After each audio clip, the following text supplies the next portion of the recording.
챕터 1 기차표 한 장. 지금 제 창밖으로 보이는 바다는 고요해요. 파도가 규칙적으로 밀려와요. 물러가고 다시 밀려오고 이 소리를 들으며 저는 때때로 그날을 떠올립니다. 1972년 봄 20살의 저를요. 제 이름은 박희진이에요. 원래 이름은 박순이었죠. 73의 나이로 강원도 속초에서 살고 있습니다. 혼자 살지만 외롭지는 않아요. 고양이 2마리가 있고 바다가 있고 아침마다 내리는 커피 향이 있거든요. 오늘은 여러분께 제 이야기를 들려드리려 해요. 쉬운 이야기는 아니에요. 하지만 누군가는 들어야 할 이야기라고 생각해요.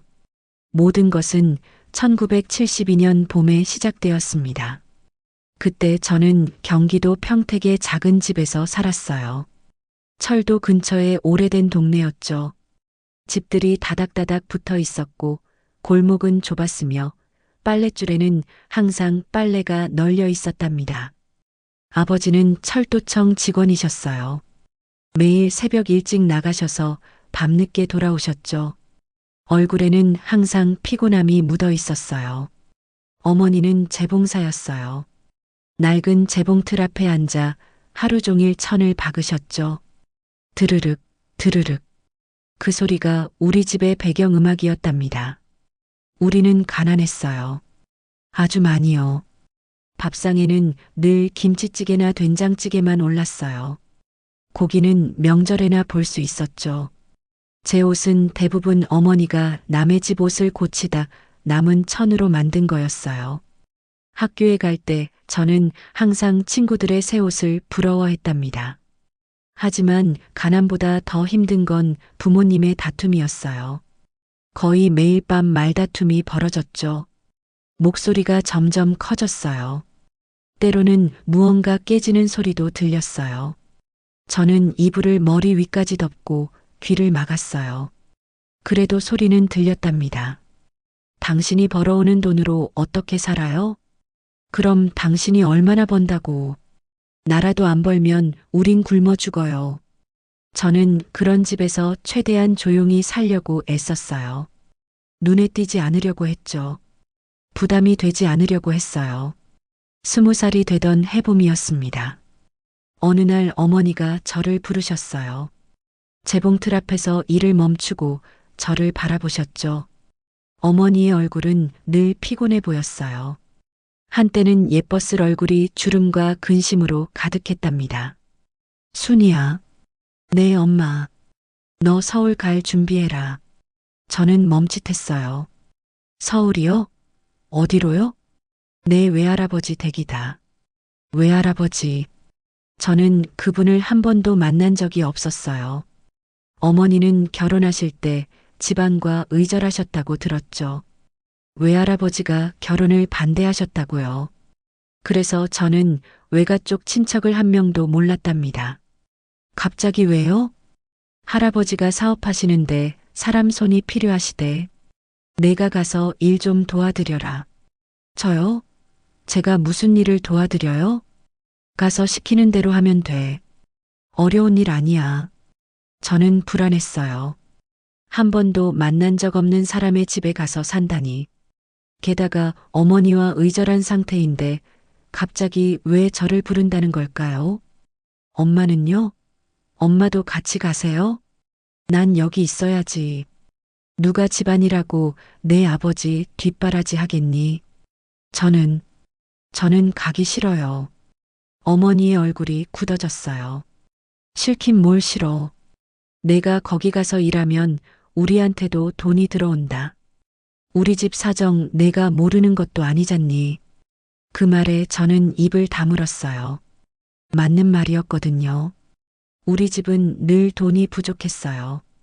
가스비를 못 내서 겨울에 찬물로 씻은 적도 있었고 쌀이 떨어져서 이웃집에 빌린 적도 있었죠. 언제까지 있어야 하는데요? 그건 할아버지가 정하시겠지. 1년쯤? 1년. 저는 한숨을 쉬었어요. 1년이면 견딜 수 있을 것 같았거든요. 알겠어요. 일주일 후 저는 보따리 하나를 들고 평택역에 섰습니다. 아버지는 일찍 출근하셨고 어머니만 저를 역까지 데려다 주셨어요. 기차표를 끊어주시며 어머니가 말씀하셨죠. 서울역에 내리면 누가 마중 나올 거다. 말 잘 듣고 일 열심히 해라. 네. 전화는 일주일에 한 번씩 해라. 돈 아까우니까 짧게만. 네. 어머니는 제 얼굴을 한참 바라보셨어요. 무슨 말을 하려는 것 같았어요. 하지만 결국 아무 말도 하지 않으셨죠. 잘 다녀와라. 그것이 어머니가 마지막으로 하신 말이었어요. 기차는 덜컹거리며 서울로 향했어요. 창밖으로 논밭이 지나갔어요. 작은 마을들이 지나갔죠. 점점 건물이 많아졌어요. 저는 보따리를 꼭 안고 앉아 있었어요. 불안했어요. 외할아버지는 어떤 분일까? 무슨 일을 시키실까? 1년을 잘 견딜 수 있을까? 서울역에 도착했을 때는 오후 2시쯤이었어요. 역은 사람들로 붐볐어요. 저는 출구로 나가 두리번거렸죠. 박순이? 뒤에서 남자 목소리가 들렸어요. 돌아보니 40대쯤 되어 보이는 남자가 서 있었어요. 검은 양복을 입고 있었죠. 네, 저예요. 따라오시오. 남자는 더 이상 말이 없었어요. 저는 그를 따라 역 밖으로 나갔어요. 검은색 승용차가 기다리고 있었죠. 저는 뒷좌석에 탔고 남자는 운전석에 앉았어요. 차는 서울 시내를 달렸어요. 높은 건물들이 보였어요. 사람들이 많았죠. 평택과는 완전히 다른 세계였답니다. 한참을 달려 성북구의 한 골목으로 들어갔어요. 골목이 점점 좁아졌어요. 마침내 차가 큰 대문 앞에 멈췄죠. 내리시오. 저는 보따리를 들고 차에서 내렸어요. 대문은 낡았지만 견고해 보였어요. 남자가 대문을 밀어 열었죠. 안으로 들어서자 넓은 마당이 펼쳐졌어요. 한옥이었어요. 마당 한쪽에는 나무들이 심어져 있었고 다른 쪽에는 사무실처럼 꾸며진 건물이 있었죠. 이리 와. 마루에 한 남자가 앉아 있었어요. 60대 후반쯤 되어 보였어요. 키가 크고 어깨가 넓었죠. 회색 한복을 입고 있었어요. 얼굴은 각이 졌고 눈빛은 차가웠답니다. 저는 마당을 가로질러 마루 앞으로 갔어요. 인사해라. 저는 고개를 숙였어요. 안녕하세요. 박순희입니다. 남자는 저를 위아래로 훑어봤어요. 마치 물건을 평가하듯이요. 내가 마리아 딸이구나. 마리아는 어머니의 이름이었어요. 네.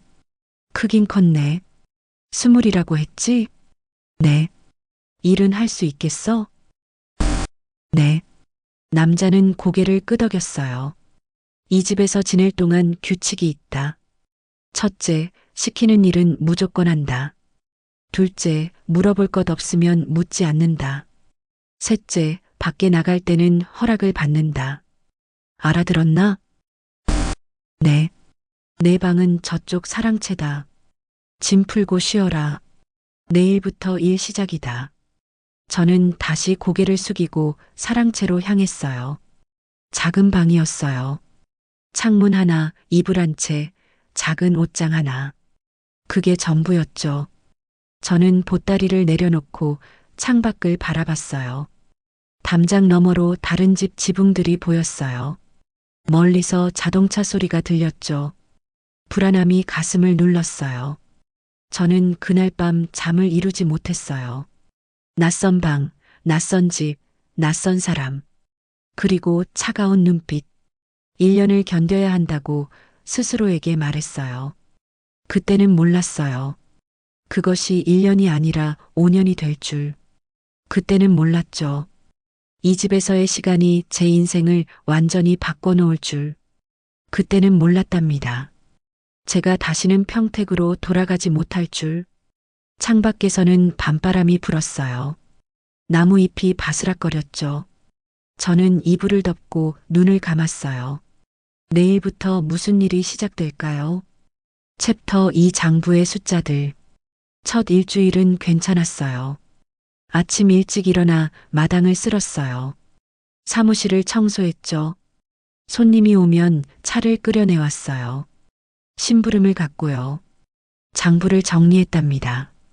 외할아버지 문호석은 건축자 재상을 운영한다고 했어요. 시멘트, 철근, 목재 같은 것을 파는 일이라고요. 그래서 사무실에는 늘 사람들이 드나들었죠. 하지만 이상한 점들이 있었어요. 밤늦게 오는 손님들이 있었어요. 그들은 불안해 보였죠. 외할아버지와 낮은 목소리로 이야기를 나눴어요. 돈 봉투를 주고받았고요.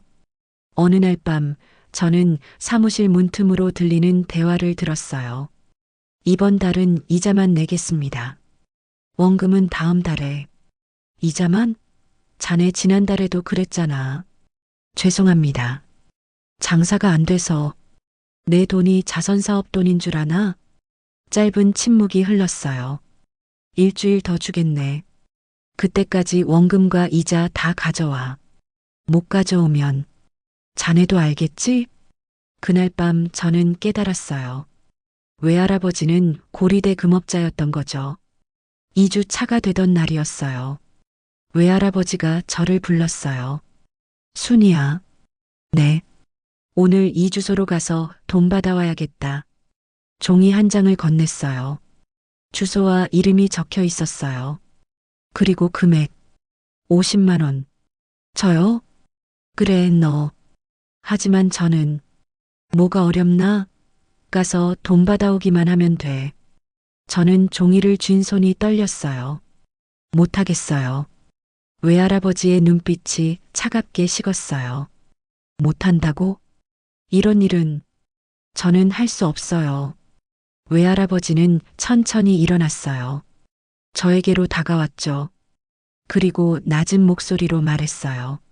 내 어머니가 매달 얼마를 받는지 아니? 무슨 말씀이세요? 너희 집에 내가 매달 돈을 보내고 있다. 내가 여기서 일하는 대가로. 내가 일을 안 하면 그 돈도 끊긴다. 알아들었지? 머릿속이 하얘졌어요. 저를 팔았다는 말씀이세요? 팔다니. 가족끼리 서로 돕는 거지. 외할아버지는 다시 자리에 앉았어요. 오늘 안으로 돈 받아와. 못 받아오면 저녁 굶는다. 저는 종이를 들고 집을 나섰어요. 다리에 힘이 없었어요. 버스를 타고 주소지로 향했죠. 작은 구멍가게였어요. 40대쯤 되어 보이는 남자가 가게를 지키고 있었어요. 저기요. 누구세요? 문우석 씨가 보냈습니다. 돈. 남자의 얼굴이 굳어졌어요. 아, 그거요. 이번 달은 좀 어려워서요. 오늘까지 가져오라고 하셨어요. 알아요, 알아. 근데 장사가 안 돼서 돈이 없어요. 그럼 어떻게 하죠? 남자가 갑자기 소리쳤어요. 어떻게 하긴 뭘 어떻게 해. 없는 돈을 어떻게 내. 저리 가. 저는 놀라서 뒷걸음질 쳤어요. 빈손으로 돌아갔어요. 외할아버지는 아무 말 없이 저를 바라봤어요. 그날 저녁 저는 정말 굶었답니다. 다음 날 아침 외할아버지가 다시 말했어요. 오늘도 가봐라. 못 받아오면 내일도 굶는다. 저는 다시 가게로 갔어요. 이번에는 돈을 받아왔어요. 남자가 어디선가 돈을 구해온 거였죠. 돈 봉투를 받는 제 손이 떨렸어요. 그렇게 시작된 거예요. 사채를 빌려간 사람들의 집으로 찾아가 돈을 받아오는 일. 처음에는 일주일에 한두 번이었어요. 그러다 점점 잦아졌죠. 어떤 사람들은 순순히 돈을 내놨어요. 어떤 사람들은 울며 용서를 빌었죠. 어떤 사람들은 화를 냈어요. 한 번은 한 남자가 저를 밀쳤어요. 어린 것이 무슨 돈을 받으러 다니는 거야. 저는 넘어졌어요. 손바닥이 찢어졌죠. 돈 없어. 다시는 오지 마. 저는 울며 집으로 돌아왔어요. 외할아버지에게 보고했죠. 외할아버지는 전화를 걸었어요. 이튿날 그 남자는 돈을 가지고 직접 찾아왔어요. 얼굴에 멍이 들어 있었답니다. 저는 무서웠어요. 하지만 도망칠 수 없었죠. 한 달이 지났어요. 집으로 전화했어요. 엄마, 저 힘들어요. 뭐가 힘들어? 할아버지가 이상한 일 시켜요. 저는 이런 거 못해요. 그까짓 거 못할 게 뭐 있어. 시키는 대로 해. 엄마, 저 집에 가고 싶어요. 안 돼. 내가 거기 있어야 우리가 산다. 엄마, 알았어. 알았으니까 끊어. 전화요금 나온다. 뚝. 저는 전화기를 내려놓고 한참을 울었어요. 2달째가 되자 일이 더 늘어났어요. 이번에는 유흥업소였어요. 외할아버지는 성북구 일대의 술집 몇 곳을 운영했어요. 정확히는 뒤에서 돈을 대고 관리하는 일이었죠. 오늘부터 저기 가서 일 좀 도와라. 무슨 일요? 여자들 관리하고 손님 응대하고. 어려운 거 없어. 술집에는 20명쯤 되는 여성들이 일했어요. 모두 젊었죠. 제 또래도 있었어요. 그들은 피곤한 얼굴로 손님들 옆에 앉아 있었답니다. 제 일은 그들을 감시하는 거였어요. 제 시간에 출근하는지, 손님들에게 잘하는지, 돈을 제대로 내는지. 어느 날 한 여성이 제게 말했어요. 언니도 같은 처지네요. 뭐라고요? 우리나 언니나 다를 게 없잖아요. 돈 때문에 여기 있는 거. 저는 아무 말도 할 수 없었어요. 3달째가 되었어요. 이번에는 도박장이었죠. 지하에 있는 작은 방이었어요. 밤마다 남자들이 모여 화투를 쳤어요. 저는 돈을 세고 음식을 날랐죠. 경찰 단속이 있으면 너부터 잡힐 거다. 외할아버지의 말이었어요. 그럼 어떻게 되는데요? 너 혼자 벌금 내면 돼. 우리는 모른다고 하면 돼. 저는 떨렸어요. 그건 너무한 거 아닌가요? 내가 선택해. 그렇게 하거나 아니면 너희 집 돈을 끊거나. 6달이 지났어요. 1년이 지났어요. 2년이 지났죠. 저는 점점 사람이 아닌 것처럼 느껴졌어요. 감정이 무뎌졌어요. 거울을 봐도 제 얼굴이 낯설었답니다. 가끔 도망치려고 생각했어요. 하지만 외할아버지의 부하들이 늘 제 주변에 있었어요. 그리고 어머니가 받는 돈 생각이 저를 붙잡았죠. 3년째, 4년째. 저는 이제 감정 없이 일했어요. 사채 추심을 가고 술집에 가고 도박장에 갔어요. 매일 밤 집에 돌아와 침대에 쓰러졌죠. 꿈도 꾸지 않았어요. 5년이 되던 해가을이었어요. 외할아버지의 방을 청소하다가 서랍을 열었어요. 정리하려고요. 그런데 그 안에 작은 노트가 있었죠. 호기심에 펼쳐봤어요. 페이지마다 날짜와 금액이 적혀 있었어요. 그리고 이름. 박마리아. 어머니였어요. 5년간의 기록이었죠. 매달 한 번도 빠짐없이 송금한 기록. 마지막 페이지에 메모가 있었어요. 순위 노동력 대가. 나이 들수록 쓸모 줄어듦. 금액 조정 필요. 그 순간 뭔가 끊어지는 소리를 들었어요. 제 안에서요. 저는 노트를 들고 방을 나왔어요. 외할아버지를 찾았죠. 사무실에 계셨어요. 이게 뭡니까? 외할아버지는 노트를 보더니 무표정하게 말했어요. 장부야. 내 어머니한테 보낸 돈 기록. 5년 동안 저를 팔아먹은 거잖아요. 팔아먹다니. 가족끼리 돕는 건데 무슨 소리야. 저는 사람이에요. 돈벌이 도구가 아니라고요. 내가 일 안 했으면 너희 집은 진작 망했어. 저는 더 이상 말할 수 없었어요. 숨이 막혔죠. 그날 밤 저는 가방을 쌌어요. 평택으로 가야 한다고 생각했어요. 어머니를 만나야 한다고요. 이게 제가 5년 동안 산 삶이었을까요? 챕터 3 마지막 대면. 밤기차를 탔습니다. 가방 하나만 들고 집을 나왔어요. 외할아버지는 술을 마시고 일찍 주무셨죠. 부하들도 없었어요. 지금이 아니면 기회가 없을 것 같았습니다. 서울역은 한산했어요. 밤 9시가 넘었거든요. 매표소에서 평택행표를 샀어요. 마지막 남은 돈으로요. 플랫폼에 서서 기차를 기다렸어요. 차가운 바람이 불었죠. 가을이 깊어지고 있었습니다. 5년. 5년 만에 집으로 돌아가는 길이었어요.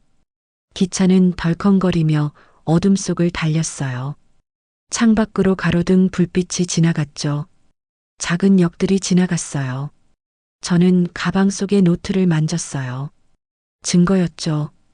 어머니가 무슨 말을 하든 이것이 진실을 보여줄 것이었습니다. 평택역에 내렸을 때는 밤 11시쯤이었어요. 역은 조용했죠. 가로등 몇 개만 깜빡였어요. 집까지는 걸어서 20분 거리였어요. 익숙한 길이었죠. 골목을 돌고 철길을 건너고 좁은 길을 따라 집이 보였어요. 불이 켜져 있었죠. 대문을 열었어요. 어머니는 거실에 계셨어요. 텔레비전을 보고 계셨죠. 순이야? 어머니가 놀라서 일어났어요. 왜 왔니? 할아버지가 보내셨니? 저는 가방을 내려놓았어요. 혼자 왔어요. 혼자? 허락은 받았고, 허락 같은 거 안 받았어요. 어머니의 얼굴이 굳어졌어요. 무슨 짓이야? 할아버지가 뭐라고 하실 줄 알고. 저는 가방에서 노트를 꺼냈어요. 식탁에 내려놓았죠. 이게 뭐예요? 어머니는 노트를 봤어요. 펼쳐봤죠. 표정이 변하지 않았어요. 이게 어쨌다는 거니? 5년 동안 엄마가 받은 돈이에요. 제가 일한 대가로요. 그래. 내가 일했으니까 우리가 돈을 받은 거지. 일이요? 범죄예요. 사채 추심하고 불법 도박장에서 일하고. 그래도 내 덕분에 우리가 먹고 살았잖니. 저는 믿을 수 없었어요. 엄마, 제 말 들리세요? 저는 5년 동안 지옥에서 살았어요. 지옥은 무슨, 내가 힘들었을 수는 있지. 하지만 우리도 힘들었어. 힘들면 저를 팔아도 되는 거예요? 팔다니 그게 무슨 말이야. 어머니가 소리를 높였습니다. 가족이 서로 돕는 게 당연한 거 아니니? 부모가 자식 키우고 자식이 부모 봉양하고 그게 가족이야. 저는 딸이에요. 돈벌이 도구가 아니라고요. 그래, 딸이지. 그래서 가족을 위해 희생하는 게 당연한 거 아니야?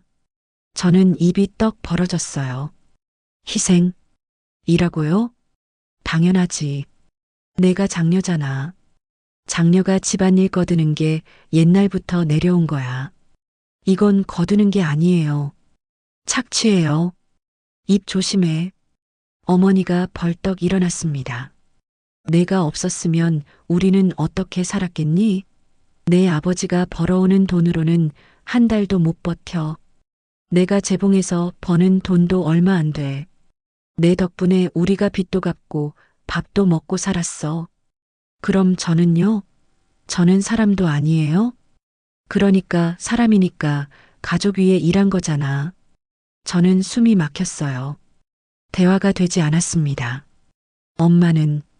엄마는 저를 사랑한 적 없는 거죠? 어머니가 멈칫했어요. 무슨 소리야? 저를 딸로 본 게 아니라 돈으로 본 거잖아요. 말 조심해. 맞잖아요. 이 노트 좀 보세요. 여기 이 메모. 나이 들수록 쓸모 줄어들미래요.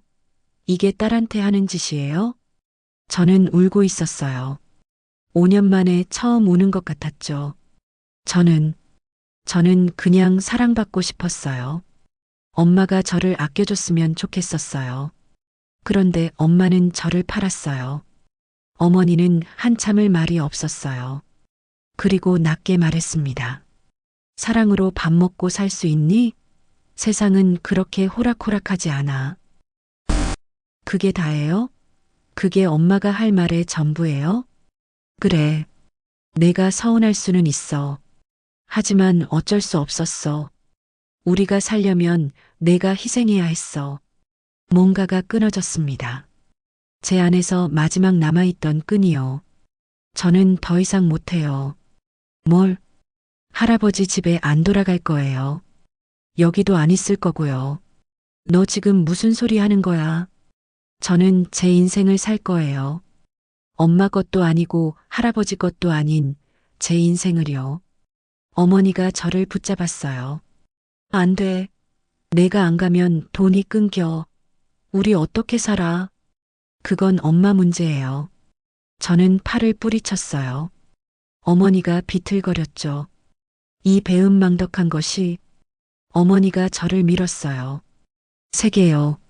저는 뒤로 넘어질 뻔했어요. 반사적으로 어머니를 밀었습니다. 어머니는 균형을 잃었어요. 뒤로 넘어갔죠. 쿵. 둔탁한 소리. 어머니는 장롱에 머리를 부딪히고 바닥에 쓰러졌습니다. 엄마. 대답이 없었어요. 엄마. 저는 달려갔어요. 어머니를 흔들었죠. 머리에서 피가 흘렀어요. 바닥에 고였습니다. 엄마. 일어나요. 엄마. 어머니는 눈을 감고 있었어요. 숨을 쉬는지 알 수 없었습니다. 저는 떨리는 손으로 전화기를 들었어요. 119를 눌렀죠. 사람이 다쳤어요. 빨리 와주세요. 구급차가 왔어요. 집 앞에 사람들이 모였죠. 경찰도 왔습니다. 어머니는 들것에 실려 나갔어요. 저도 따라갔죠. 병원으로 가는 내내 저는 멍하니 앉아 있었어요. 응급실 앞에서 기다렸죠. 1시간쯤 지났을까요? 의사가 나왔습니다. 보호자시죠? 네. 죄송합니다. 최선을 다했지만 그 뒤의 말은 들리지 않았어요. 어머니는 돌아가셨습니다. 경찰이 저를 데려갔어요. 조사를 받았죠. 어머니와 무슨 일이 있었습니까? 저는 모든 것을 이야기했어요. 5년간의 일들을, 노트를, 그날 밤의 대화를. 경찰은 기록했습니다. 며칠 후 저는 체포되었어요. 변호사가 왔어요. 재판이 있었죠. 피고인은 5년간 외할아버지의 불법 사업에 강제로 동원되었고, 피해자는 피고인을 경제적으로 착취하였으며 우발적 상해치사. 저는 6년형을 선고받았습니다. 법정을 나올 때 외할아버지가 방청석에 앉아 있었어요. 우리는 눈이 마주쳤죠. 외할아버지는 아무 표정이 없었습니다. 그게 마지막이었어요. 호송차가 저를 교도소로 데려갔습니다. 이것이 제가 치른 대가였을까요? 챕터 4담 너머의 하늘. 교도소는 생각보다 조용했어요. 높은 담장, 철조망, 감시탑. 모든 것이 차갑고 삭막했죠. 하지만 이상하게도 저는 두렵지 않았어요. 오히려 안도감이 들었답니다. 입소 첫날 교도관이 말했어요. 박순희 6년형. 우발적 상해치사. 모범수로 지내면 4년 반 만에 가석방 가능. 저는 고개를 끄덕였어요. 수임복을 받았어요. 번호를 받았죠. 독방이 아닌 5명이 함께 쓰는 방을 배정받았답니다. 첫날 밤 잠이 오지 않았어요. 룸메이트들은 모두 잠들어 있었어요. 규칙적인 숨소리만 들렸죠. 저는 작은 창문으로 하늘을 봤어요. 별이 보였답니다. 5년 만에 제대로 본 하늘이었어요. 외할아버지 집에서는 하늘을 볼 여유가 없었거든요. 항상 일하거나 두려워하거나 지쳐 있었으니까요. 여기는 달랐어요. 할 일이 정해져 있었죠. 아침 6시에 일어나고 식사하고 작업하고 공부하고 잠드는 것. 규칙적이고 예측 가능했어요. 무엇보다 중요한 건 누구도 저를 착취하지 않는다는 거였답니다. 일주일이 지났어요. 작업반에 배치되었어요. 봉제 작업이었죠. 어머니가 재봉사셨기 때문에 저도 바느질을 할 줄 알았어요. 감독관이 말했어요. 손재주가 있네요. 열심히 하면 작업 수당도 많이 받을 수 있어요. 저는 묵묵히 일했어요. 바느질을 하는 동안에는 아무 생각도 하지 않아도 됐죠. 그저 천을 보고 바늘을 움직이고 실을 당기면 됐답니다. 저녁에는 교육 프로그램이 있었어요. 컴퓨터, 영어, 검정고시 준비. 저는 검정고시를 신청했어요. 고등학교를 마치지 못했거든요. 선생님은 친절했어요. 순희 씨 성적이 좋아요. 이러다 대학도 갈 수 있겠어요. 대학이요? 왜요? 못 갈 이유 있어요? 교도소에서도 방송대학 들을 수 있어요. 저는 생각해 본 적이 없었어요.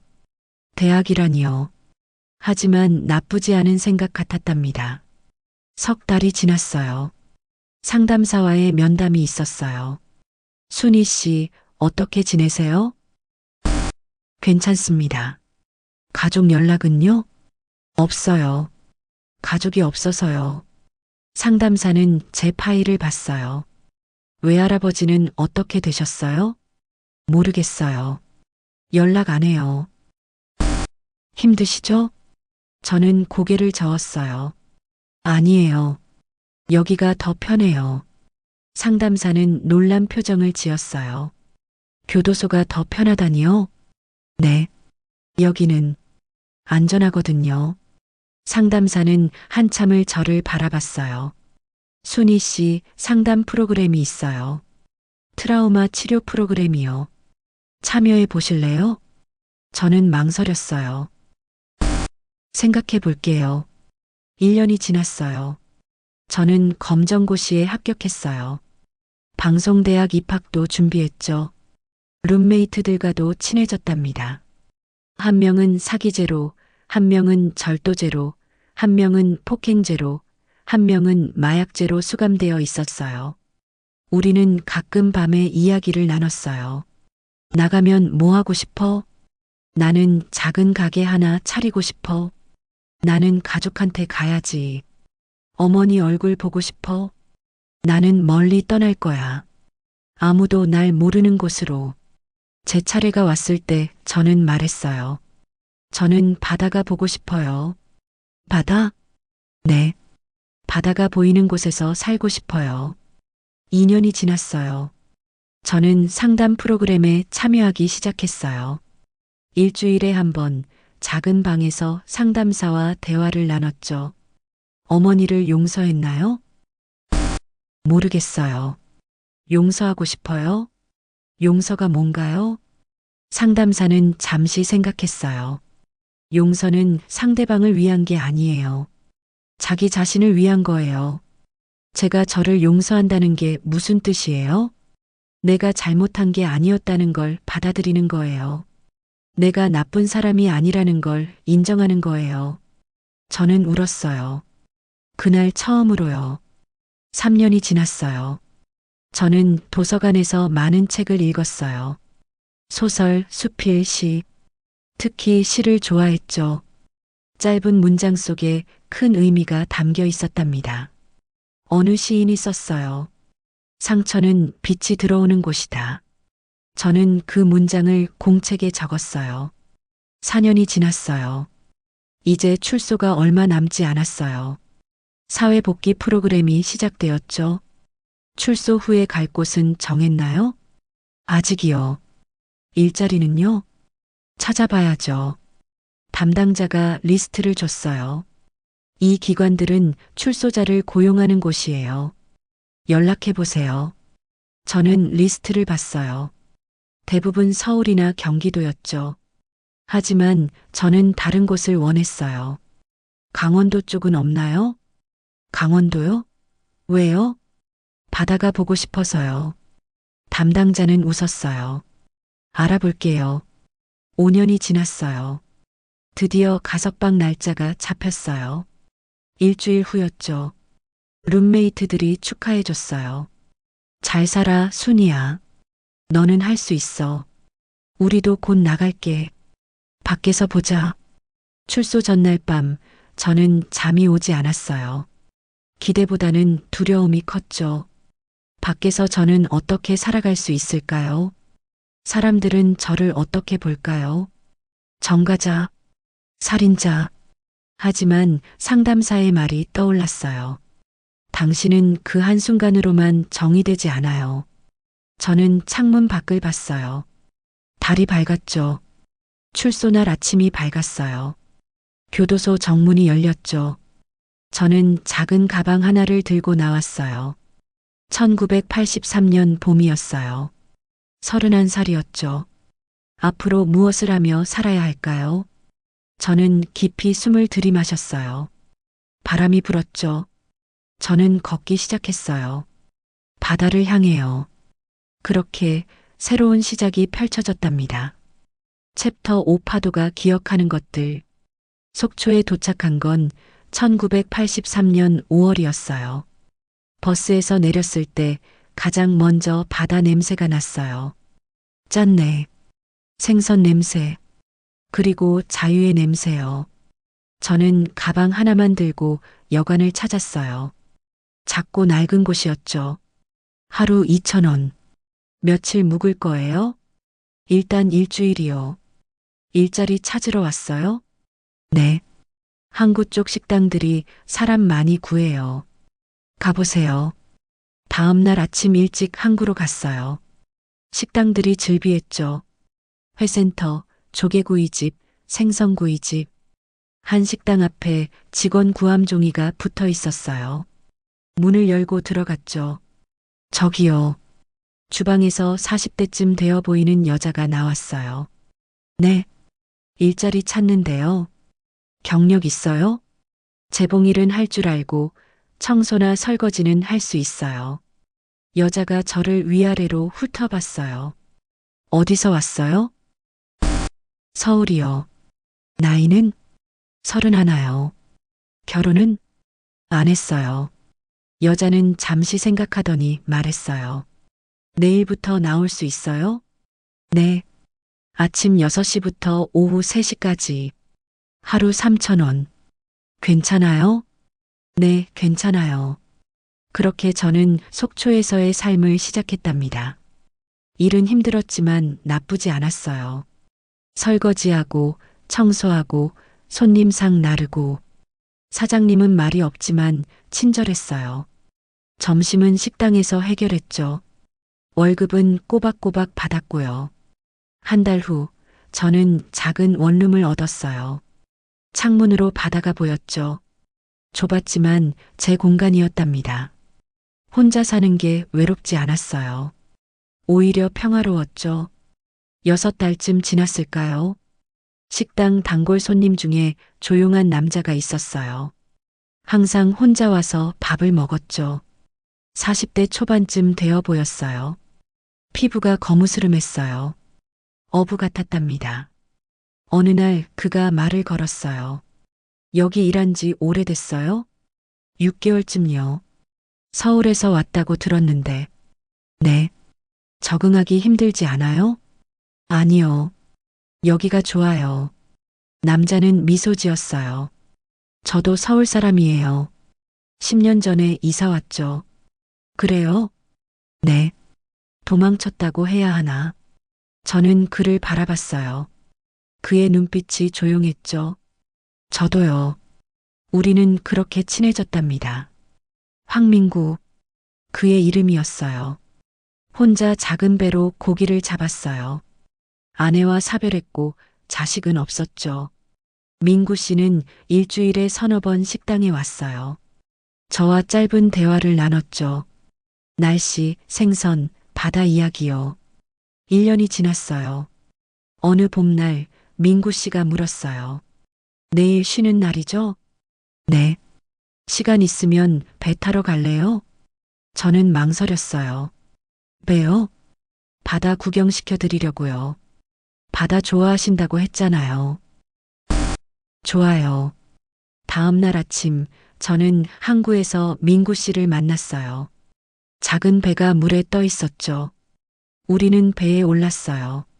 민구 씨가 엔진을 켰어요. 배가 천천히 움직였죠. 항구를 벗어나자 넓은 바다가 펼쳐졌어요. 파도가 출렁였어요. 갈매기가 날았죠. 햇살이 부서졌답니다. 저는 한참을 그저 바다를 바라봤어요. 좋아요? 네.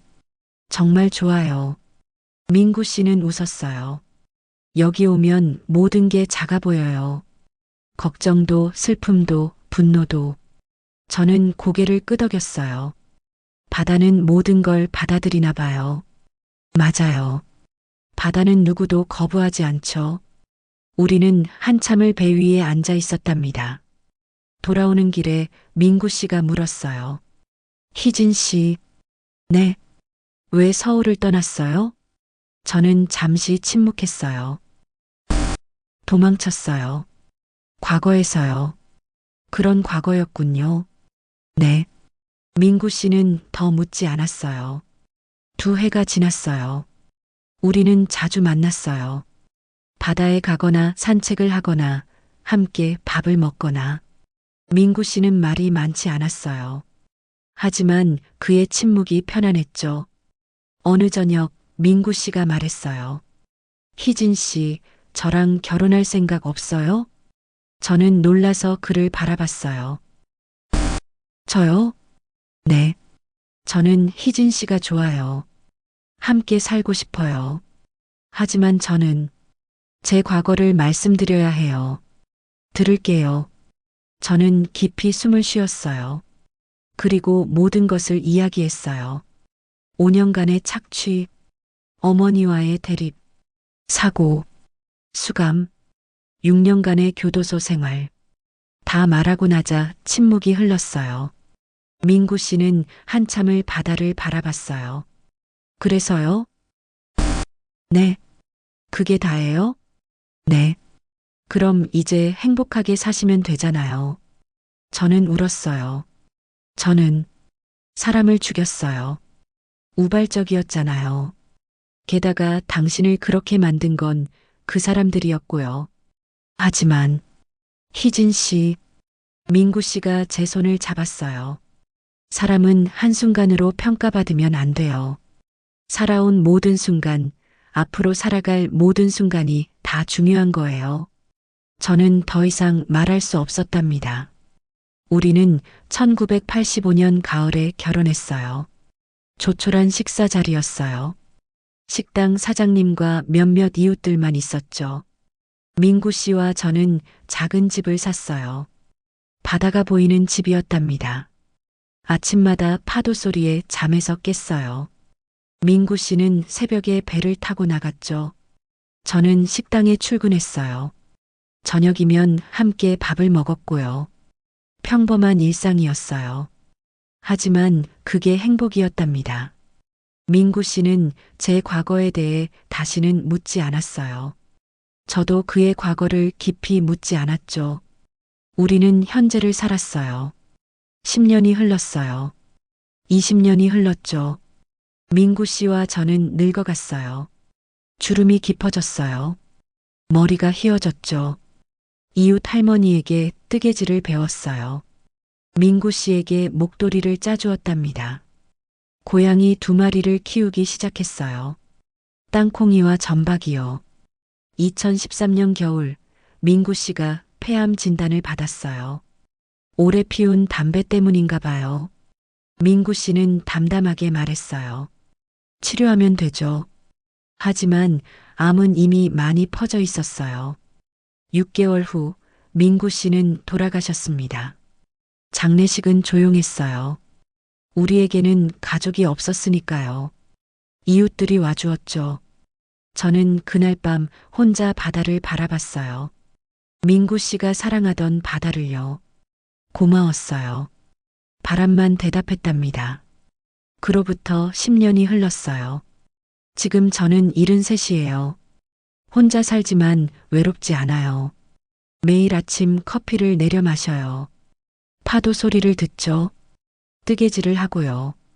가끔 식당 사장님이 생선을 가져다 줘요. 이웃 청년이 장을 받아주죠. 저는 작은 일상이 감사해요. 때때로 과거를 떠올려요. 20살의 저. 서울로 가던 기차. 5년간의 지옥. 어머니와의 마지막 밤. 그 기억들은 여전히 아파요. 하지만 더 이상 저를 지배하지 않아요. 저는 그 순간들 이후에도 많은 시간을 살았어요. 교도소에서 책을 읽던 날들. 속초에 처음 도착했을 때의 떨림. 민구 씨와 배를 타던 오후. 결혼식 날의 행복. 함께 늙어가던 시간들. 그 모든 순간들이 저를 만들었답니다. 오늘 아침 저는 창가에 앉아 있어요. 해가 떠올라요. 바다가 금빛으로 물들죠. 파도가 밀려왔다가 물러가요. 저는 커피를 한 모금 마셔요. 땅콩이가 무릎에 올라와요. 제 손을 쓰다듬죠. 저는 미소 짓습니다. 이것이 제 인생이에요. 어둠도 있었고 빛도 있었어요. 배신도 있었고 사랑도 있었죠.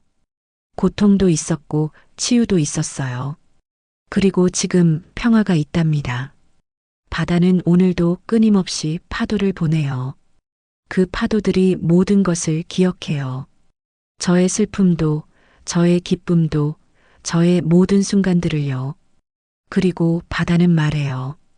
괜찮다고요. 넌 잘 살아냈다고요. 이제 쉬어도 된다고요. 저는 창밖을 바라봐요. 햇살이 따뜻해요. 새로운 하루가 시작됩니다. 돌이켜보면 모든 건 살아가기 위한 몸부림이었네요. 그래서 오늘도 저는 이렇게 살아가고 있어요.